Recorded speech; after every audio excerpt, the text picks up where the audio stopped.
তোমরা গোস্ত মাছ খাসি খবর খাই নেন, খাসি খাইলে তোমার দিন গেলে আমার দিন যাইবে না, আল্লাহর দিন আল্লাহ নিয়ে যাইবে।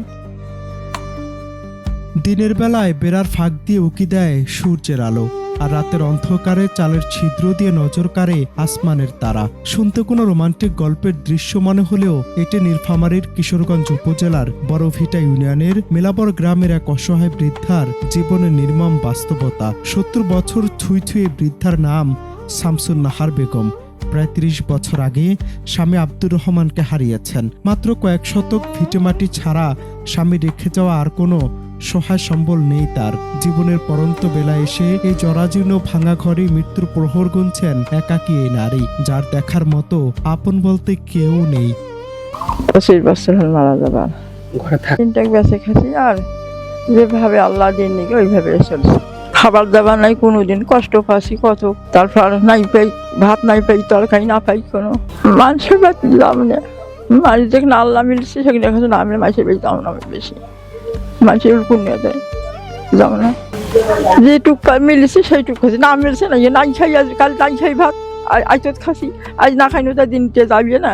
তোমরা গোস্ত মাছ খাসি খবর খাই নেন, খাসি খাইলে তোমার দিন গেলে আমার দিন যাইবে না, আল্লাহর দিন আল্লাহ নিয়ে যাইবে। তার জীবনের গল্পটা এক দীর্ঘ সংগ্রামের। কোনো পুত্র সন্তান নেই, তবে অনেক কষ্ট আরো অন্যের বাড়িতে হাড়ভাঙা খাটুনি খেটে 3 মেয়েকে বিয়ে দিয়েছেন শামসুন নাহার। এক সময় অন্যের বাড়িতে শ্রম দিয়ে কোনো মতে নিজের পেট চালালেও আজ বয়সের ভারে তিনি নুজ। শরীরে আগের মতো আর কোনো শক্তি নেই, তাই এখন আর আগের মতো কাজও করতে পারেন না।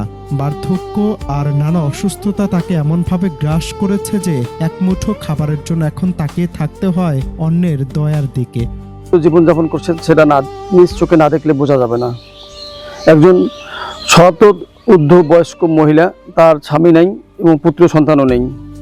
জরাজীর্ণ একটা বাসায় সে দিনাতিপাত করছে, সে একবেলা খায় আবার খায় না, এরকম অবস্থার মধ্যে জীবনযাপন করতেছে। আমাদের মাধ্যমে উপজেলা প্রশাসন এবং সরকারকে বিনীতভাবে আহ্বান জানাবো, অত্র শামসুন নাহার বেগমের জন্য সরকারের তরফ থেকে আর্থিক সহযোগিতা ও তার জীবনমান সচল রাখার জন্য যেটা করণীয় সেটা সরকারের করা উচিত বলে আমি দাবি করছি। তার একমাত্র শোবার ঘরটির অবস্থা দেখলে যে কারো বুক কেঁপে উঠবে। ছিদ্র হয়ে যাওয়া টিনের চালায় কোনো মতে পলিথিন আর ত্রিপল টানিয়ে জোড়াতালি দিয়ে চলছে বসবাস। এই ভাঙা ঘরটি তার কাছে এখন এক আতঙ্কের নাম। গ্রীষ্মের তাবদাহ কিংবা কালবৈশাখীর ঝড়ে নির্ঘুম রাত কাটে তার। আকাশে কালো মেঘ জমলেই প্রাণের ভয়ে ছুটে যেতে হয় অন্যের আশ্রয়ে।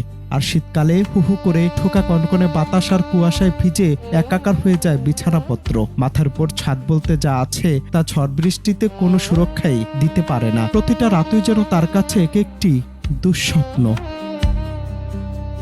নানা প্রতিকূলতার সাথে ঝুঁকিপূর্ণ ঘরে দীর্ঘদিনে বসবাসের কারণে শরীরে বাসা বেঁধেছে নানা জটিল রোগ। কিন্তু দুবেলা দুমুঠো খাবারই যেখানে ঠিকমতো জোটে না, সেখানে নিয়মিত ওষুধ কিনে খাওয়ার সামর্থ্য তার কাছে এক বিলাসিতা মাত্র। জীবনযুদ্ধে পুরোপুরি পরাজিত হয়ে ধুকে ধুকে মৃত্যুর দিকে এগিয়ে যাচ্ছেন শামসুন নাহার।